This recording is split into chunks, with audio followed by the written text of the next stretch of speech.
Bacik. I'd like to welcome Minister Phelan to the Seanad.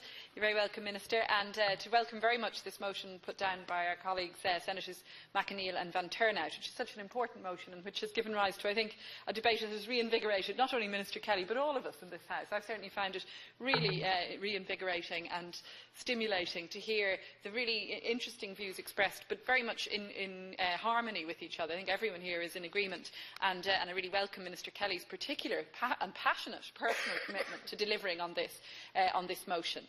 And indeed, he gave us, I think, a very clear time frame that I think is reasonable. I mean, we'd all like to see this legislation coming forward as soon as possible, but we do understand it is complex. There's quite a number of issues here, and it's important that we get it right. And so he's committed to putting the consultation paper, which has been prepared, as we understand, to Government in January, to then putting the matter to the Joint Oireachtas Committee, which again I think is appropriate. I think it's very good to see the relevant joint committees involved in this way, and then to prepare the heads of bill, perhaps to come into the Seanad to debate them. And I think as Senator Murphy has said, that would be a really useful debate to have again in this House with heads of bill available to us, and then to have the legislation introduced, I think he said, in the autumn of 2015. So I think that's a reasonable time frame, and I really welcome that very clear commitment set out so eloquently in this House. And I also welcome the fact that she's pointed out how good the Seanad debates are generally in this sort of context. It's no place. We'll perhaps brush over that one. But I suppose just to say again a bit of context, I mean, an electoral commission is something about which there is a great deal of consensus. It was promised, of course, in the programme for government in 2007 to 2012, as others have pointed out. I think Senator Mooney pointed that out.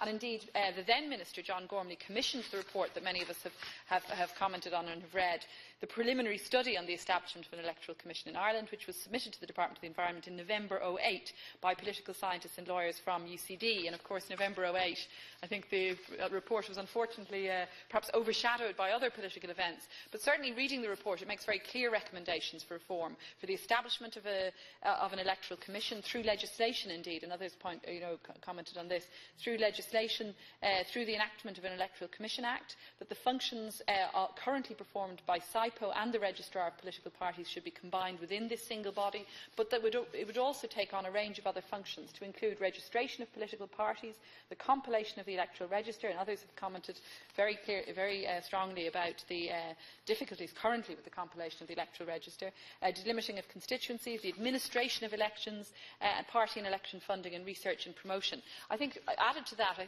think it was Senator Van Turnhout who commented on the referendum commissions, and of course we now have this sort of commission established at each referendum, and that's given rise to real problems in itself, this ad hoc establishment. And again, that's a function that the Electoral Commission, I think, should very capably be able to take over. And it's the independence of an Electoral Commission that, of course, would be key. Now, others have also commented on the Constitutional Convention, which I was proud to be part of, and in May and June 2013, the Convention debated the issue of Dáil reform, and, of course, as part of that, considered the question of an Electoral Commission. And, in fact, it was a 97% vote, I checked again, in favour of the establishment of an Electoral Commission, and a very clear guidelines given to the Convention by Professor Michael Marsh, in particular from Trinity, on how one can establish an electoral commission. Others have talked about practice in other jurisdictions. He pointed out the Australian Electoral Commission as a good model, and it takes on those functions that the UCD political scientists and lawyers have talked about. I was interested to note it's under the overall direction of a retired judge who's the chairperson, and the Australian Electoral Commissioner, who has tended to be an academic or public servant, and a non-judicial member, usually from the Australian Statistics Office, a sort of tripartite function, which is an interesting model and sounds particularly strong. The UK model, somewhat different, keeps the administration of elections effectively under local control, something which the UCD report of 2008 looks at, because one shouldn't look to reform things that don't need to be reformed. There is a strength, as I think the UCD report points out, there's a strength to having some local role in the administration of elections too, and we've had really good, really strong administration locally over the years as well. So when one is critical of issues around this, for example, the distribution of surplus, the recounts, about which I've personal experience and so on, one also should recognise that. We do have a great level of expertise at that level in local authorities.